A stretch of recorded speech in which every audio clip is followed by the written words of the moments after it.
Voltamos com o Estado de Excelência, que hoje aborda os impactos que a automação pode gerar na sociedade e seus reflexos no setor previdenciário.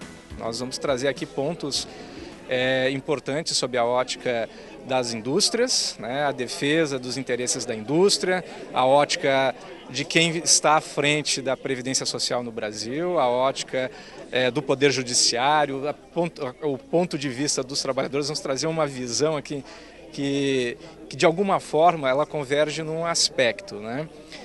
Embora nós tenhamos com a Revolução Industrial a possibilidade de encerrar com postos de trabalho, surge por outro lado a possibilidade de uma série de novas oportunidades de trabalho, principalmente num contexto em que o cuidado com a saúde, o uso da tecnologia para evitar, de forma preventiva, evitar doenças, evitar afastamentos, evitar acidentes, se torna de maneira prioritária dentro dos processos produtivos, e as empresas vão ter que realmente aplicar aquele conceito efetivo de que cuidar de saúde e segurança é investimento e não despesa, não gasto. Então, o que nós queremos trazer para a pauta empresarial, sem sombra de dúvida, é um olhar positivo sobre a automação e seus impactos em relação ao trabalho. Todos os dados que nós acompanhamos sobre o índice de emprego e desemprego em Santa Catarina mostram que os primeiros trabalhadores a serem desligados são aqueles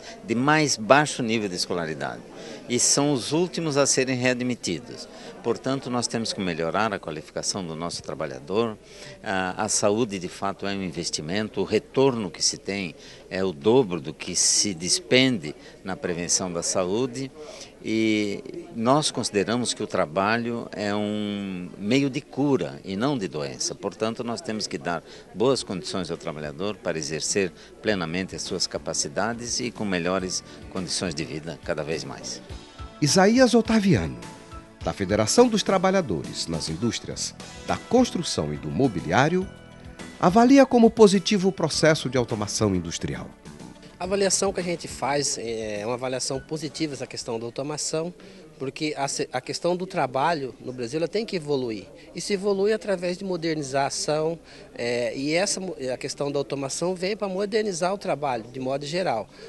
Haja vista que os trabalhadores têm que ser treinados, qualificados e passar por um processo de reciclagem para trabalhar nessas novas máquinas que estão chegando no mercado nos dias atuais. Mas a gente avalia como positivo, tendo em vista o grande número de acidentes de trabalho que a gente vê, os trabalhadores sofrendo com esses equipamentos ultrapassados que a gente tinha e que a gente tem hoje no mercado. A gente vê com muito bons olhos essa questão da automação, somente com a ressalva que eu entendo que teria que qualificar os trabalhadores para trabalhar nessa questão, e evento como esse, e o interesse da Fiesc com relação a esse tema é de bastante importância, porque parte dos patrões é a preocupação com essa questão da automação. A quarta revolução industrial promete transformar as empresas em organizações digitais e, por conseguinte, exigirá um capital intelectual com competências especializadas. E nesse contexto, a palavra de ordem é capacitação. A palavra-chave é capacitação. Capacitação de quem? Capacitação do empregado para operar a máquina, para que ele possa desenvolver outras profissões que hoje até nem existem, mas que vão existir por conta, por exemplo, da automação. Capacitação da empresa, investir no ambiente de trabalho, ela tem que investir nas máquinas, tem que investir na prevenção, na saúde, na segurança, para gerar um meio ambiente de trabalho seguro, para que essa atividade se desenvolva em sua plenitude. E a capacitação do juiz, por exemplo, quando for julgar uma ação dessa, em que se discuta, por exemplo, determinados aspectos da automação. Eu trabalhava mais dentro da empresa, mais fora da empresa, porque a minha atividade era essa ou aquela atividade. Então, se o juiz não souber, por exemplo, como funciona um processo de automação, as várias etapas dele, se, por exemplo, dentro daquela atividade, o empregado trabalha mais dentro da empresa ou ele faz uma atividade externa em casa, por exemplo, como home office, como, por exemplo,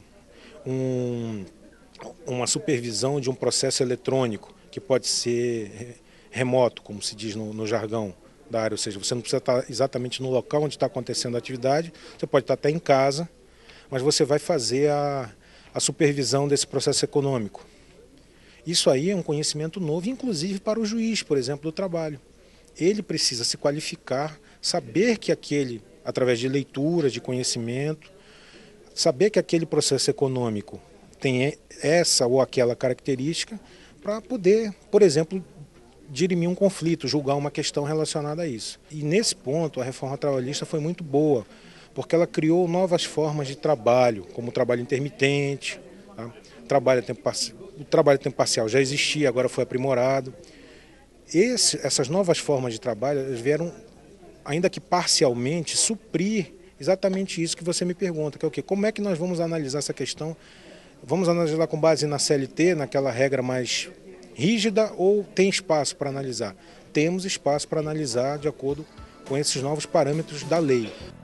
A reforma trabalhista, que acaba de ser sancionada, é um importante passo rumo à modernização das relações entre trabalhadores e empregadores. E um dos aspectos mais importantes é a valorização da negociação entre as partes. A reforma que veio agora, ela privilegia muito a questão do que a gente chama de autonomia de vontade, da conciliação, do acordo entre o empregado e o empregador. E é aí que o juiz do trabalho, quando ele tiver que atuar, é que vai atuar.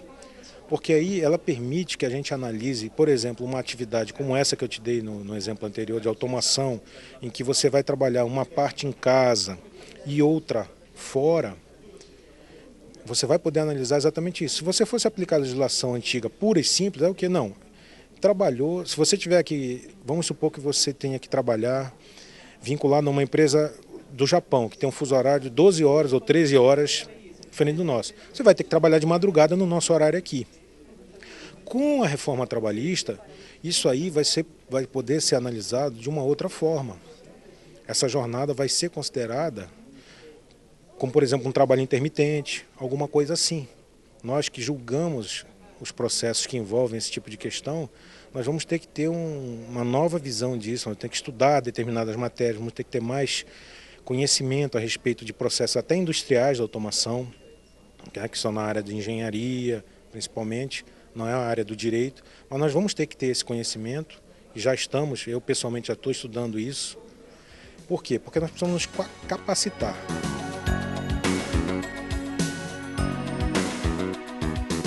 O Estado de Excelência volta já. Aguarde só um instante.